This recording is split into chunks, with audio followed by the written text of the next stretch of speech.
সব নবীকে আল্লাহ একটা করে দোয়া দিয়েছেন, নবী দোয়া করলেই কবুল। সব নবীরা ওই দোয়া করে ফেলেছে দুনিয়াতে। বিশ্বনবী বলেন আমি করি নাই, আমি দুনিয়ার পক্ষে কঠিন বিপদে পড়েও কোনোদিন করি নাই। আমি আমার স্পেশাল দোয়াটা কিয়ামতের দিন আমার গুনাহগার উম্মতকে সুপারিশের জন্য রেখে দিয়েছি।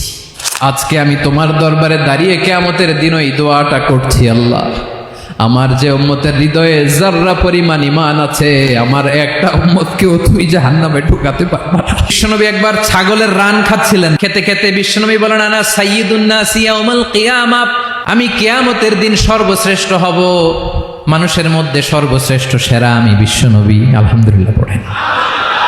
বিশ্বনবী বলেন সেদিনটা বড্ড ভয়ঙ্কর, সেদিন কেউ কারো কোনো উপকারে আসবে না, বন্ধু বন্ধুর কাজে আসবে না, স্ত্রী স্বামীর উপকারে আসবে না, স্বামী স্ত্রীর উপকারে আসবে না, পীর সাহেব মুরিদরে বাঁচাতে পারবে না, মুরিদ পীর সাহেবরে বাঁচাতে পারবে না, নেতা কর্মীর পরিচয় দিবে না, কর্মী নেতার পরিচয় দিবে না, ভাই বোনকে চিনবে না, বোন ভাইকে চিনবে না, বাবা তার সন্তানকে চিনবে না, মেয়েকে দেখে মা দৌড়ে দৌড়ে পালাবে।